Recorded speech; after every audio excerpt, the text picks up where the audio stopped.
This is a presentation of WLRN Public Television.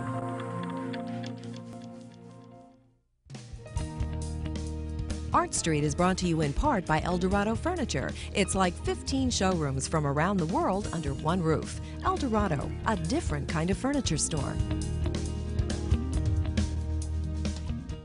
Coming up on ArtStreet, police officer and mystery writer James Bourne with a look at his latest thriller. Dan Hudak with his take on new and worthwhile films. We're on location to see how the Log Cabin Nursery nurtures both people and plants. And an artist shares her compelling story of surviving the Holocaust through her rag dolls. All this and more on ArtStreet.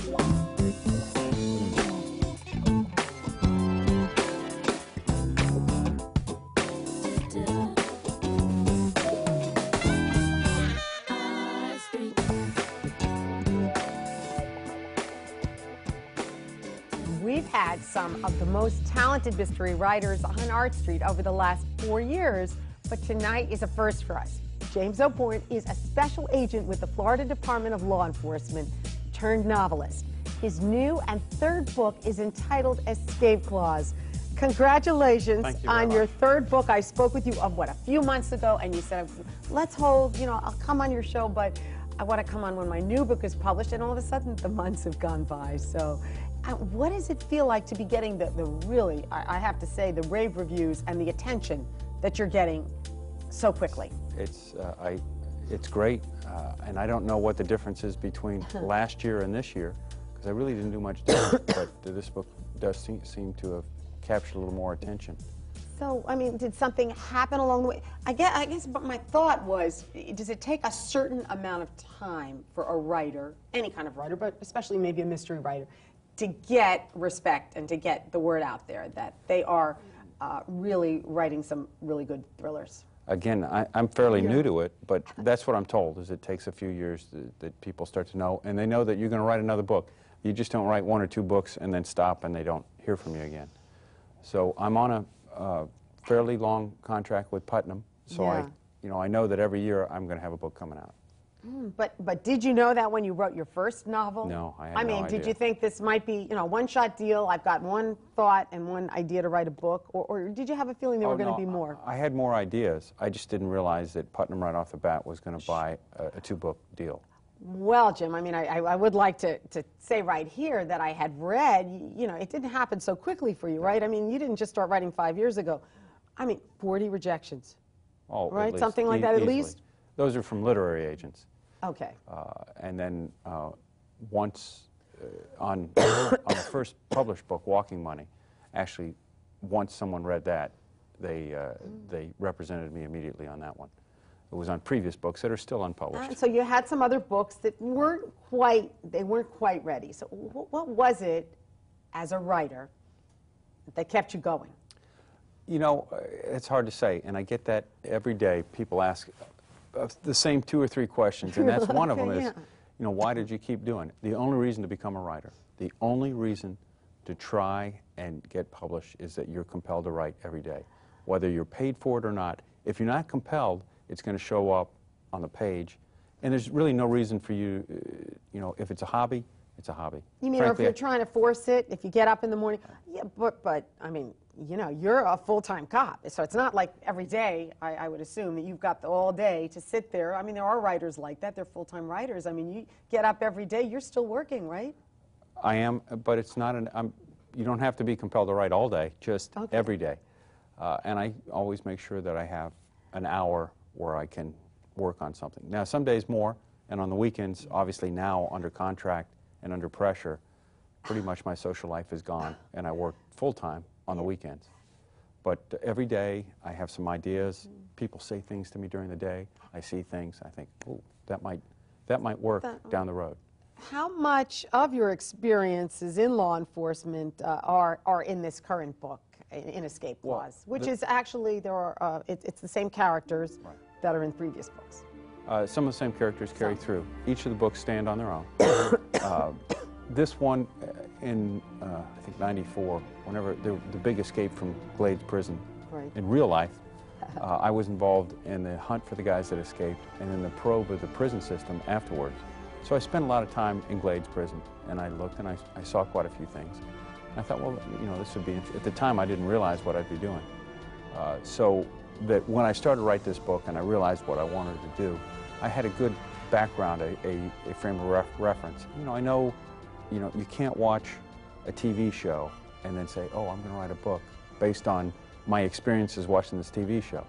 I can do it, you know, prisons are not comfortable places, but they may not be what you see in some of the big prison movies or TV shows. So I tried to capture the feel of Glades. I made it, it's a fictional prison, Manatee. Manatee Prison, great name for a prison, huh? And the guards are annoyed that they want to work in a tough facility, but it's named Manatee. So they won't even call it by its name. And, you know, we, agents of the Florida Department of Law Enforcement do occasionally investigate deaths inside the prison. So it was a natural progression for Tasker to be assigned to a prison to investigate a death. What about this character, Tasker? Because, you know, he's in law enforcement as you are. He's a special agent, right? He's a family man. Well, he's divorced. Right. Like you, you're married, and you've got 2 children. I mean, there are some parallels there. He's burned out. Very I mean, few. I'm just saying, are there some parallels or not really? Really not. He's, I wanted to make him, I read too many police books where the guy was trained by the CIA, where, you know, he can do, you know, backflips, he can twist guns out of people's hands. That's not a real cop's experience. No. He's a regular guy. He's not, you know, he's not super aggressive until he's pushed, you know, his back's against the wall. Then he has to do something. Then he will do whatever it takes. And I just want to get the experience of, it's not just police work. You have a life outside of police work, too. A lot of movies, a lot of books ignore that whole section of someone's life. Or their lives are often very messed up, right? I mean, they can be, a lot of and you know, he's divorced, and as a result of the job, I mean, he understands what caused it. And in each book, you know, he tries to wrestle with that. Maybe not in this book, but in previous books, even when he had a chance where his wife is willing to talk to him, and then all of a sudden the job gets in the way again, and she realizes he's not going to change. Yeah. So there are some kind of messages in the book. Is the intent of your book to be more real and to really give people a feeling as to what it's like to be a cop, because you've been there and you're there yourself? To a degree. I also, people ask me what the books are about. I like to think they're about karma. If you get what you deserve, if you treat people decently, he's a decent guy. Sure. Bad things may happen to him, but ultimately he's going to come out on top if he remains a good guy. He's got an ethical, a moral focus that he maintains no matter what's going on. Yeah. And he knows there's some things, in the second book, Shockwave, he's faced with a dilemma where they've arrested someone that he doesn't think is involved in the crime. You know, what do? Do you stay quiet and let it just run the court system? Or do you take aggressive action to prove or disprove your theory? My thought is you would have to prove or disprove your theory, or you couldn't live with yourself. Sure. Right. So really, it's an important message. It's a great thriller. You tell a great story, and that's why you're becoming so successful. I can see that the way you write. I was so engrossed in the novel, you know, that I just couldn't put it down. But I like the message too, which is what you're saying, which is it's about, you know, you are good, you act good, you do good, and good comes back. That's important. Jim, it's great to have you finally on the show. I've heard a lot about you, and I'm just thrilled to get to meet you, and you'll have to come back when you've got your next book. Thanks for joining me. And we'll be right back with more of Art Street, so don't go away. We're now on location at the Log Cabin Nursery on Miami Beach to see how plants can create wonders in the lives of the developmentally disabled.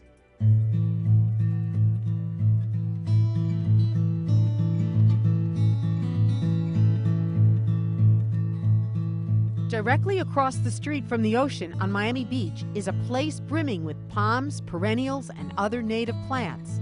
But few people who drive by this island of greenery know that the Log Cabin Nursery nurtures more than just plants.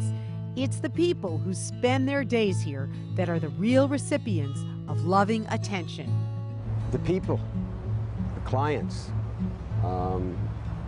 This is a place where the clients can work, spend their days, learn, and we also employ them so they get a certain amount of money, which is really the only spending money that they get.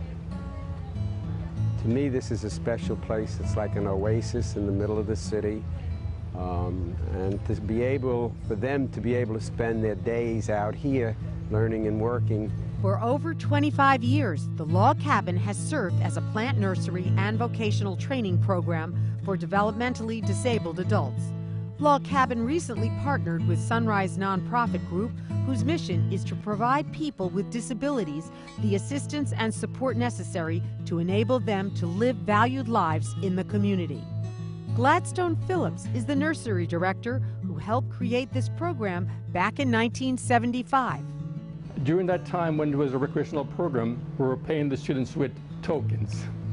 And it was rewarding, but now after start working and they're actually getting a paycheck, I mean, their eyes was just lit up and they just got so much more out of it.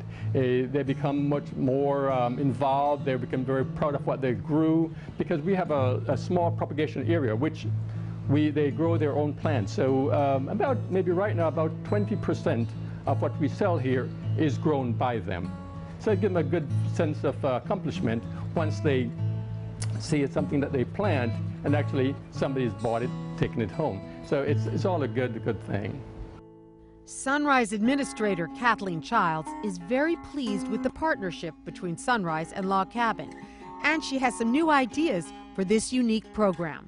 The wonderful thing that we really love about this program is, of course, the beautiful grounds, the opportunity for so many other experiences and exposure right on the beach, right on A1A. We look forward to expanding into some food service, we would hope, or some selling of flowers, and giving our opportunities, new opportunities for the individuals that we support. That's the greatest thing, and exposure to not only developmental disabilities, but Sunrise community, and that it's a great opportunity for us.